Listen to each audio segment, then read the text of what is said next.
Hi everyone, this is Mai, and I'm here to discuss with you some key points of religion in Charlotte Bronte's Jane Eyre. And well, just in order to do something that might be interesting to anyone who watches this presentation, I'm not only going to discuss some specific aspects of the novel in terms of religion, but I'm also going to contextualize them through short quotations from the novel.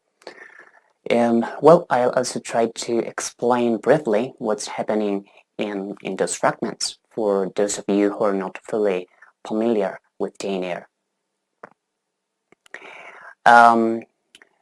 With all of this in mind, I'll be following this table of contents, which has only two main sections. However, since there are several topics to discuss, in this first video, I'll cover religion in relation to realism, and in the second one, in relation to romance, because as you certainly know, both modes coexist in Victorian fiction. And then, finally, in the third video, I'll deal with the role of religion in Jane Eyre as a Bildungsroman. So in this section, I'll show you how the protagonist, Jane, matures and becomes an adult, interacting with the different models of faith she finds. Well, first of all, we're going to trace, as I've said, the realism in the religious dimension of the novel through its characters. Okay, in Jane Eyre, religion, far from appearing idealized as a block, as a monolithic block, is faithfully represented in all its diversity within Christianity. The first character in Jane Eyre, directly related to religion, is Mr. Brocklehurst, who is a character most experts label as a Calvinist. And, well, Calvinism is a branch of Protestantism introduced by the French theologian John Calvin, which penetrated into Britain and was one of the many factors that contributed to the outbreak of the Civil War. It gradually became more and more pervasive in the religious discourse of the British Isles until by the end, well, not the end, by the 18th and 19th centuries, it had already been fully coexisting for some time with other currents of the Protestant theology. And one of the typical doctrinal points of Calvinism that is reflected in Mr. Brocklehurst's discourse is the theology of the body-soul duality. It implied a contrast, a strong contrast between the body and the human soul. So the body is a kind of carcass or vehicle that is weak in the face of sin. Weak, and somehow it hinders the encounter with God. So in this road is, and by the way, throughout this presentation, I'll be using the 2006 Penguin edition of Jane Eyre. Okay, and yes, as I've said, in this quote, we'll read this. "Oh, madam, won't you put bread and cheese instead of burnt porridge into these children's mouths? You may indeed feed their vile bodies, but do you little think how you starve their immortal souls." Here, Brocklehurst addresses Miss Temple when he appears, when he shows up in Lowood and realizes that she's given the students more food and an extra helping of food after the breakfast porridge was burned in bad condition, or the porridge for dinner. I don't remember right now, sorry. But realize that for Mr. Brocklehurst, feeding the body, in this case the body of the students, implies putting the material, what is transitory, before the spiritual, and it implies harming the soul. Hence, the body is vile.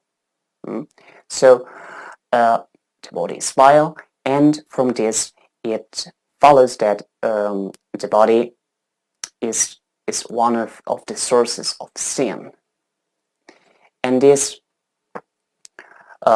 brings us to another point that underlies Mr. Brocklehurst's religious discourse, which is innate depravity. Okay, when Brocklehurst speaks of mortifying, he does so in the sense of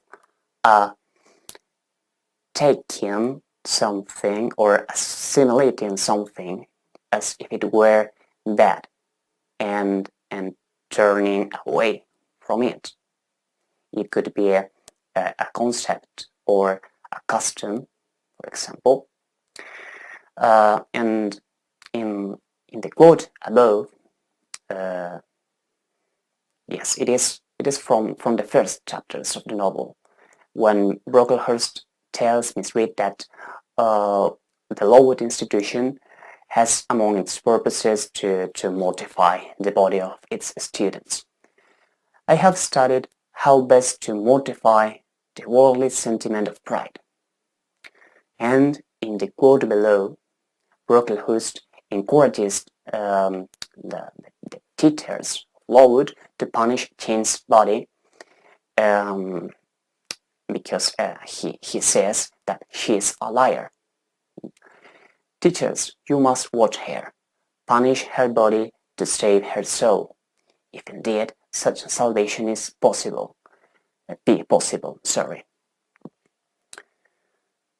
Well, if such salvation be possible, for Calvinists, as a result of the original sin, human beings have a natural tendency toward evil, and it's difficult, it's challenging for us to choose the good things, good, or say stay on the path of salvation. Therefore, according to Mr. Brocklehurst, to purify the soul and remain on that path of salvation, human beings must subjugate the body or even punish it when necessary.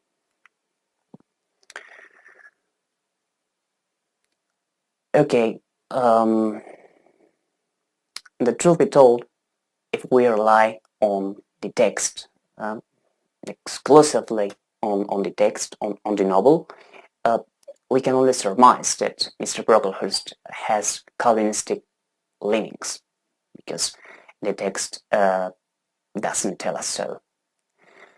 Nevertheless, in the case of Sid Jones, the narrative voice of adult Jane does speak Calvinism in his speech. For example, when Jane hears Sid Jones give mass at Morton's church, she describes her experience like this. I wish I could describe that sermon, but it is past my power. Throughout there was a strange bitterness, an absence of consolatory gentleness. Stern allusions to Calvinistic doctrines, election, predestination, reprobation, were frequent, and each reference to these points sounded like a sentence pronounced for doom. And well, that feeling of fear, of hopelessness, despair that Jane has before the Calvinistic doctrines were also present, was also present, in a part of the Victorian society and in Charlotte Bronte herself. So here we could say that Jane in this quote is a bit of projection character. A projection character that reflects the author's beliefs. In this excerpt from a letter to a friend, we see that Bronte, at the very least, distrusted Calvinism. She had reservations with Calvinism. My eyes fill with tears when I contrast the bliss of such a state, brightened with hopes of the future, with the melancholy state I now live in, uncertain that I have ever felt true contrition, smitten at times to the heart with the conviction that the ghastly Calvinistic doctrines are true, darkened, in short, by the very shadows of spiritual death.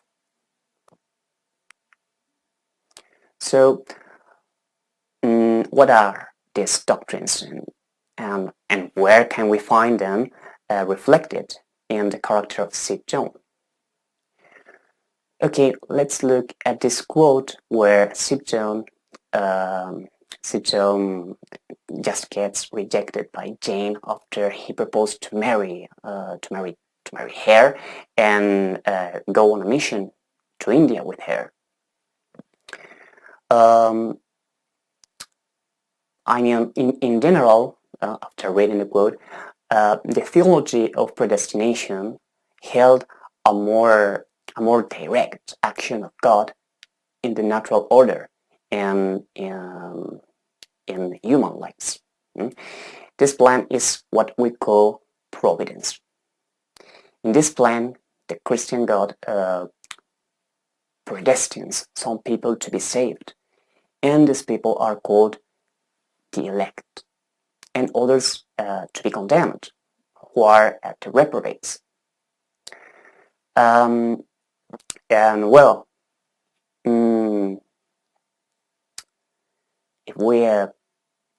if we stop and think, if we think about it, notice that someone might think that given such a situation or such a logic, there's not much to do. I mean, God has saved or condemned beforehand, hasn't he? Well, let me give you more details because it doesn't work exactly that way. Predestination is, in turn, closely related to the point we've just explained, innate depravity. According to Calvinism, the human being, by his own means, is not capable of achieving the good as God desires, because we feel an inclination towards evil, as we've already seen, and our body also contributes to it. So, of course, good actions aren't the means to salvation, but faith and grace too. It doesn't matter. This occurs in Protestantism in the broadest sense in general. It's faith that saves. Furthermore, salvation is a gift. A grace more precisely, that God grants to people an opportunity within His plan. Now, please, I want you to pay attention to a quote now. I shall be absent a fortnight. Take that space of time to consider my offer, and do not forget that if you reject it, it is not me you deny, but God. Through my means, He opens to you a noble career as my wife, and you limit yourself forever to a track of selfish ease and barren obscurity. Tremble lest in the case you should be numbered with those who have denied the faith and are worse than infidels. Here, Sir John is referring precisely to that opportunity. Opportunity that God offers Jane through him. And is referring to how Jane would be rejecting God's plan and faith itself if she rejected Sir John. Okay, then Helen Barnes is the next character in the novel who shows in a very faithful way another of the different Christian currents in the Victorian period. And the thing is that the research about Jane Eyre usually indicates that Helen Barnes is the closest voice to the evangelical movement of the whole work. Evangelicalism was and in fact evangelicalism is a movement within Protestantism, because evangelicalism continues to exist today. It arose as a response to an upsurge of theism and rationalism within the Church of England. On this horizontal axis, we can see that the response of several Protestant currents consisted of a series of great awakenings, which were like waves or periods intended to underscore the emotional side of Christianism, hence its name, Great Awakenings. It was thought that people's religiousness was slept because of the new rationalistic trends, which is why the leaders of the Great Awakening wanted to awaken Christians' religiousness, Christians' religious feelings. The first one took place in Britain. It spread to New England in America, and then to the American colonies, the rest of the American colonies. And the main target of this first movement was the believers. The evangelical movement, yes, it emerged early in the first awakening. You can see it there. The second Great Awakening is said to have preached to non-believers as well, and it went on to exert a great, or not great, but yes, a significant influence on both North America and Britain.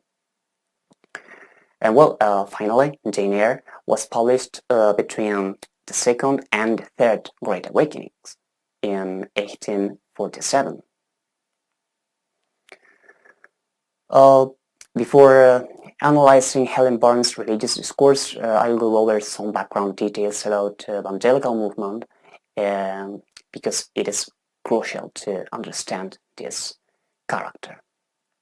And just to say that the evangelical movement, as I've mentioned right before, was against theistic rationalism, but it retained allegiance to the Anglican Book of Common Prayer, its rites, and so on. So the movement was rather different from Calvinism, but it did share some parts of its theology. For instance, that about human tendencies toward evil. But as we're going to see, evangelicals are a great deal more optimistic about it. Well, and finally, perhaps the most important of all, Patrick Bronte, who was Charlotte Bronte's father, was an evangelical minister at that time. Okay, so what makes us to say Helen Barnes shows a part of the evangelical movement in her discourse, through its character. Okay, for example, the evangelical movement defended, advocated a relationship with God not mediated through the Bible. And the novel shows us Helen living around the Bible, which is something like her moral compass without an intermediary. Here, Helen Barnes listens to Jane tell how her aunt treated Jane, and Helen advises Jane to read directly the New Testament and to imitate Christ instead of being carried away by hatred instead of hate her aunt. It is not violence that best overcomes hate, nor vengeance. The most certainly heals injury. What then? Read the New Testament and observe what Christ says and how he acts. Make his words your rule and his conduct your example. This quote reflects that in Protestantism in general, and in this case for evangelicals in particular, the individual reading of the Bible is of the utmost importance. And the Protestant minister is only a figure who knows the Bible in depth, knows a lot of things about the Bible, but it is the believers who read and interpret the Bible for themselves, in contrast to what happens in Catholicism, in which the ecclesiastical hierarchy interprets the biblical text. Thus, before continuing, it is through these nuances, through these details, that the novel is strikingly realistic when it comes to portraying the characters with their faith.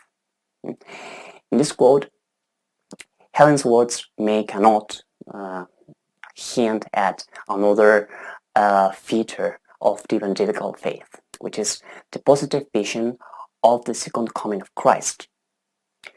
If you remember, earlier we talked about Calvinism and said that evangelicalism shared with it the concept of original sin, of innate depravity.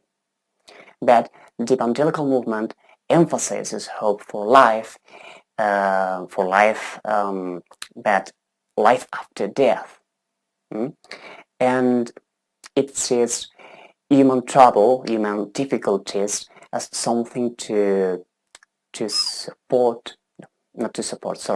endure, okay, with resignation and faith, of course.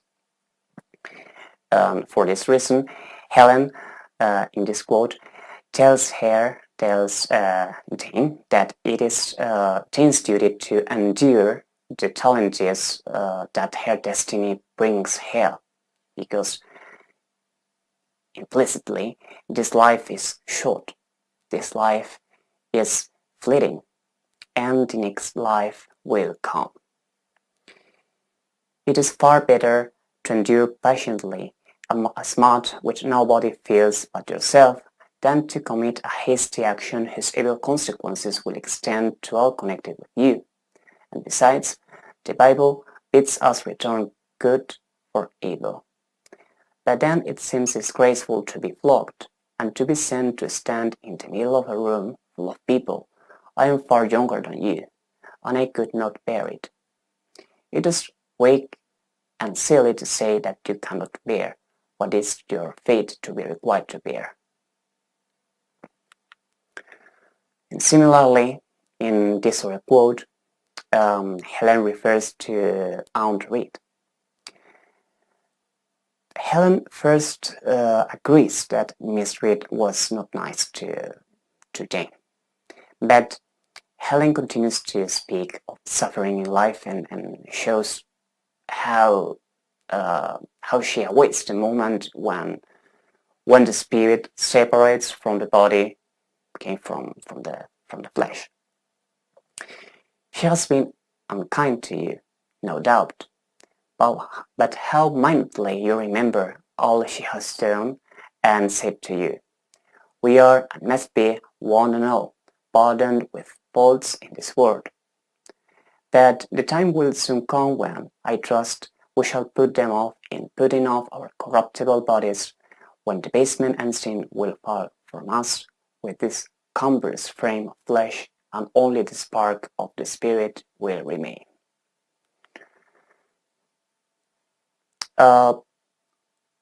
Overall, as to the concept of salvation and the access to it, the novel shows Helen Barnes as Brocklehurst's foil. Here, Brocklehurst says to Miss Temple, I have a master to serve whose kingdom is not of this world. My mission is to mortify the scales, the lust of the flesh. Notice the differences between the two discourses. I mean, in both cases, the gaze of the two characters is fixed on what comes after death, and they see life on earth as something that must pass. But when it comes to preparing for the afterlife, for that waiting period, and living in this world, Brocklehurst claims that it's necessary to bend to God during our life, so that the more the body humbles and bows, the more you deserve eternal life, heaven, it seems, for him. And on the other hand, Helen Barnes' vision of heaven is full of hope. I mean, for her, life is also suffering, and human bodies are corruptible, which is not the same as corrupt. Okay, but the body will separate from the flesh smoothly and naturally after death. And what about salvation? Well, in the quote on the left, Helen's about to die on her deathbed, and she tells Jane that she's going to meet God, and that God never destroys what he created. I believe, I have faith, I'm going with God. Where is God? What is God? My maker and yours, who will never destroy what he created. Well, these words can be read as a reference to universal salvation too. And in fact, Charlotte Bronte, in some of her letters, sympathized with this idea, because she thought that eternal damnation wasn't in accordance with God of love. But anyway, it's safer to point out that rather through the character of Helen Barnes, there might be an emphasis on salvation accessible to all, since Christians believe that God sent Jesus, sent his son to save the humanity. Okay, if you remember, Brocklehurst asks to punish Jane, the body of Jane, better said, to get her salvation, and he adds, if such salvation is possible or be possible. And in these lines, Brocklehurst metaphorically excludes Jane from the group of the state. This is a sad and melancholy occasion, for it becomes my duty to warn you that this girl, who might be one of God's lambs, is a little castaway, not a member of the true flock. Well, in the New Testament, Christ is often seen as a shepherd who takes care of his sheep or his lambs. And they are symbols of purity, of innocence, while the lambs that are lost are condemned as they've strayed or gone away from the path of salvation. As you may already know, it's a very well-known metaphor, a very widely known metaphor. Here again, Helen Barnes speaks to Jane about salvation, which will be the compensation for suffering in life. Besides this earth and besides the race of man, there is an invisible world and a kingdom of spirits. And those spirits watch us, for they are commissioned to ward us. And if we were dying in pain and shame, if scorn smote us on all sides and hatred crushed us, angels see our tortures, recognize our innocence, and God waits only the separation of spirit from flesh to crown us with a full reward. The angels are witnesses of the injustices committed against us, and as we've seen before, that suffering already gives access to salvation, and the body ceases to exist, but the soul remains. Well, let's continue to see what other aspects of the Victorian period are faithfully reflected in the novel, always with religion born in mind. And this time we're going to see it in one of the spatial settings, Lowood. Lowood records very well the concept of education of the time, when the poverty ensued from industrialization led educators to assume the duty of looking after, of taking care of the children of many working class families, children of the state. Victorian commentators often describe these families as, conflictive, lacking love, as living in houses in very bad conditions, and definitely as living in a stifling atmosphere. And for the purpose of looking after and teaching these children, Christian education was considered the most suitable means.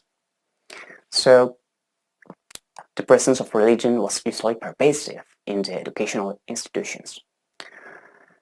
But still, we need to distinguish between boarding schools and schools for clergy daughters. And Lowood is based on a school for daughters of the clergy, which was called Cowanbridge School, a school that the Bronte sisters attended, as they were the daughters of Patrick Bronte, who was an evangelical minister, as you already know. Yes, and in this table, you can see a brief comparison between Lowood and Cowanbridge.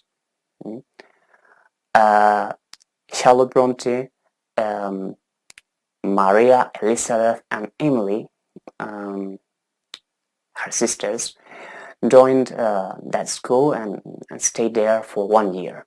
And at the time, the Reverend Carus Wilson was its head, its principal. Carus Wilson was a fervent Calvinist, and he ran Cowanridge through a very harsh religious regime. So he was a real cleric that inspired Charlotte Bronte to create Mr. Brocklehurst's character. And during Carus Wilson's administration, the material conditions of the institution were very poor. And from the 4 sisters, Maria and Elizabeth died from tuberculosis in the aftermath of a typhoid outbreak.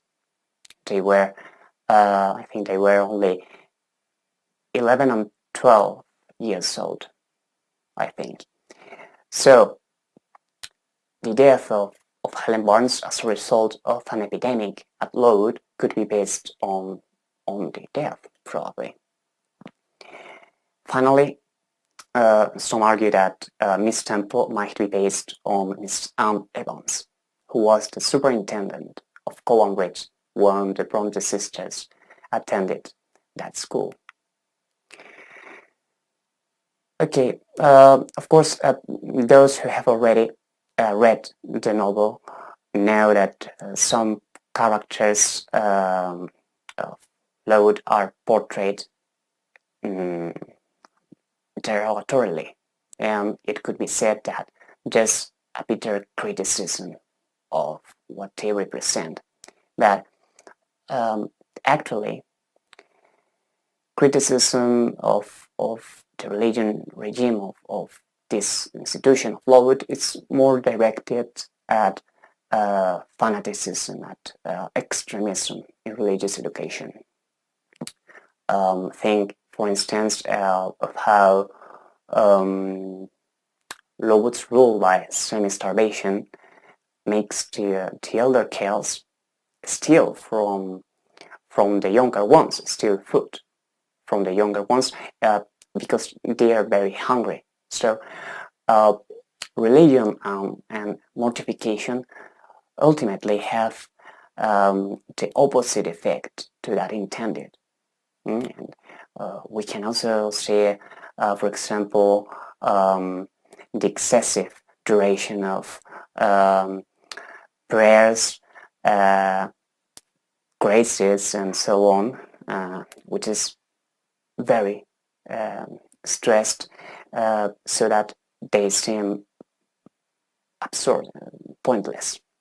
I mean, one more example.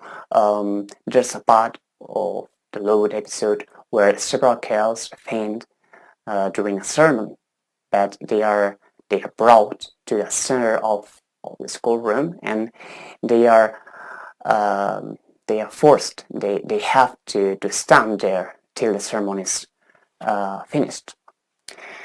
And I almost forgot. Of course, it's Helen Barnes who epitomizes the pointlessness of the excessive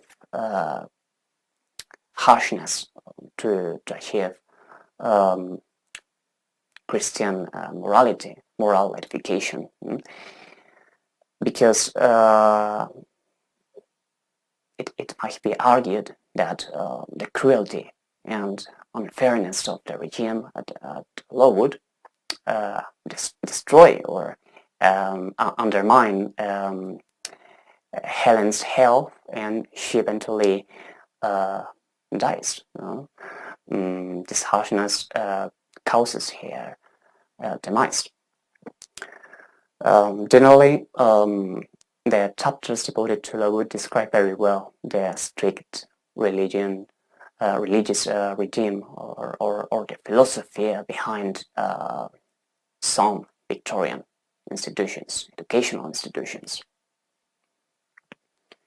And As for Lowood's material conditions, they reflect what happened in some educational institutions and more specifically, what happened at Colonwith School, from where the Bronte family had to get the daughters. The Lowood episode also illustrates very well the Victorian anxieties over female bodily experience that religion arguably contributed to, as I've shown before. Female sexuality was often repressed by means of the diets that women were given. There were some foods that were thought to increase to arouse sexual desire. For instance, meat or spicy food, and for that reason they were ruled out from women's diets. Here it can be seen how Brocklehurst, yes, it's here. Yes, it can be seen how Brocklehurst asks Miss Temple to draw a quote, a biblical quote, the next time they run out of food, or the next time they have to face food shortage. In this way, Brocklehurst thinks the teachers should be able to soothe the girls and teach them that they should be able to live by the word of God. A brief address on those occasions would not be mistimed, wherein a judicious instructor would take the opportunity of referring to the sufferings of the primitive Christians, to the exaltations of our blessed Lord himself, to his warnings that man shall not live by bread alone, but by every word that proceedeth out of the mouth of God, to his divine consolations. If ye suffer hunger or thirst for my sake, happy are ye.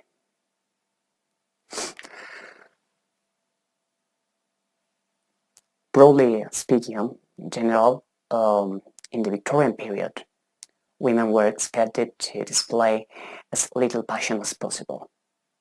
Here we have Jane, as the narrator of the novel, saying that women are supposed to be very calm generally. Women are supposed to be very calm generally, but women feel just as men feel. They need exercise for their faculties and a field for their thoughts, as much as their brothers do. They suffer from too rigid a restraint, too absolute a stagnation, precisely as men would suffer. And now, Jane also says that women are constrained to a series of activities or tasks that have been assigned to them because of their gender, and all of them have to do in one way or another with the domestic life, and it is narrow-minded in the more privileged fellow creatures to say that they ought to confine themselves to making puddings and knitting stockings, to playing on the piano and embroidering bags. The debate about whether or not women should have access to the world outside the home is known as the woman question, and Jane has a very special role in this regard, although that is something that we'll discuss in more detail later. The thing is that a part of this female stereotype was probably reinforced by religion, and it in turn perpetuated the pattern of submission and dominance in Victorian gender relationships. Because the Victorian home enjoyed a sacred status. Ruskin Ruskin, who was a critic of the Victorian era, praised the home as follows. This is the true nature of home. It is the place of peace, the shelter not only from all injury, but from all terror, doubt, and division. In so far as it is not this, it is not home. So far as the anxieties of the outer life penetrate into it, and the inconsistently minded, unknown, unloved, or hostile society of the outer world is allowed either by husband or wife to cross the threshold, it ceases to be home. It is then only a part of that outer world which you have roofed over and lighted fire in. But so far as it is a sacred place, a vestal temple, a temple of the hearth watched over by the household gods, so far it vindicates the name and fulfills the praise of home. Therefore, the home was a refuge, a shelter from the dangers and damage of the outside world, and women had to ward it. Through this role, women served society from their domestic figure, which was named the angel in the house after Coventry Patmore's narrative poem. Well, we could say that in the sense of this concept, that of the angel in the house is halfway between the popular and the religious, but it found support in the Protestant view of work, which was a quite specific one, because Protestants saw in any kind of legitimate work a means to honor God. Well, let me explain first. The early Christians theologians had a negative conception of labor, of work, more specifically of secular work, which was based on the biblical account of the fall. Because according to the book of Genesis, God cursed Adam by telling him that he would have to get his food from the fruits of the ground. He had to work instead of taking the food directly from the trees, from the Garden of the Eden. Yet, when Protestants re-examined the Bible, they realized that Adam had already worked in Eden. He had already received God's commandment to cultivate the land in Eden before the fall. So labor honors God, and it wasn't a punishment. On work, Protestant Victorian society had two main positions. On the one hand, intellectuals such as the social activist William Morris distinguished between useful and diligent work and strenuous work that degraded human beings. There are traces of this notion, for example, in God's Grandeur by Gerard Manley Hopkins. In this poem, the speaker wonders why humanity doesn't hit the divine power. And the reason has to do with the industrialization in the Victorian workforce, with the work in factories, the conditions there, the long hours, and so on. And all of this arose from capitalism and belongs to the exhausting toil Morris talked about. Here we have a little excerpt from God's Grandeur. Generations have trod, and all is seared with trade, bleared, smeared with toil, and wears man's much, and shares man's meal. The soil is bare now, nor can food fear, being shot. In these lines, you must consider that the natural landscape is a symbol of God's creation, and it's become barren. There's no trace of God's grandeur because many generations of workers have trodden and traded repetitively, well on the soil. There's, as you can see, a connection between two words. There's an etymological relationship between the words trod and trade, and also a phonetic similarity. Have trod with trade. This reinforces the nonsense of this kind of labor, which was carried out for money,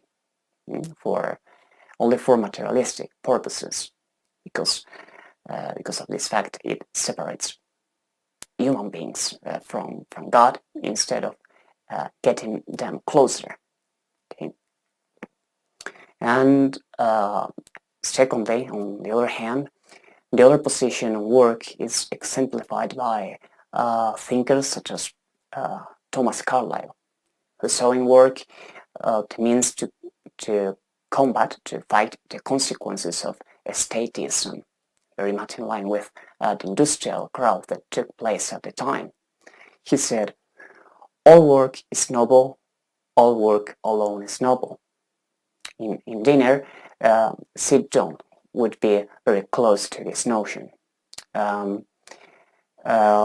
Yes, here, when he offers Jane a job as a school teacher for the girls of Morton Hill, Rivers admonishes Jane about the profile of her future students before she decides to accept the job, and tells Jane that she's only expected to instill an elemental literacy education in these girls. And since I'm myself poor and obscure, I can offer you by the service of poverty and obscurity. You may even think it degrading, for I see now your habits have been what the world calls refined. Your taste is lean to the ideal, and your society has at least been amongst the educated. But I consider that no service degrades which can better our race. In these lines, St. John says that Jane may feel degraded by the job he's offering to her because of the humble background, the humble origins of the Morton girls, who are mostly daughters of farmers, peasants. However, St. John doesn't consider any work that makes human beings better, yes, to be degrading. Right. Important. If we think about these two ideas, these two concepts combined, first, yes, we have the equal importance attached to jobs inside and outside the home, and secondly, the sacralization of the home. So it makes sense, it seems plausible somehow that this combination ended up perpetuating women as exclusively in charge of the house, of household tasks, doesn't it? And the religious discourse would have paved the way for this situation for women. And in order to support women's work at home, the clergy usually drew on Luther's words on this subject. like this excerpt. This is referring to household work. So, household work has no appearance of sanctity, and yet these very works in connection with the household are more desirable than all the works of all the monks and nuns. Similarly, secular works are a worship of God and an obedience well-pleasing to God. And similarly, this is what William Tyndale said about household work. William Tyndale was an often quoted Protestant reformer from the 16th century. There is a difference betwixt washing of dishes and preaching of the Word of God, but as touching to please God, none at all. Okay, now we are close to the end of this presentation.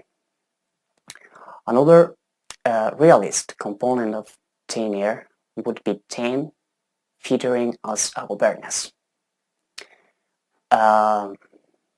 During those years, during the Victorian period, governesses were liminal figures. By this I mean that they stood on the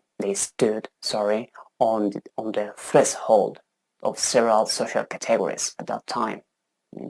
First, on the threshold between the wife, who epitomizes the domestic ideal, and the independent woman.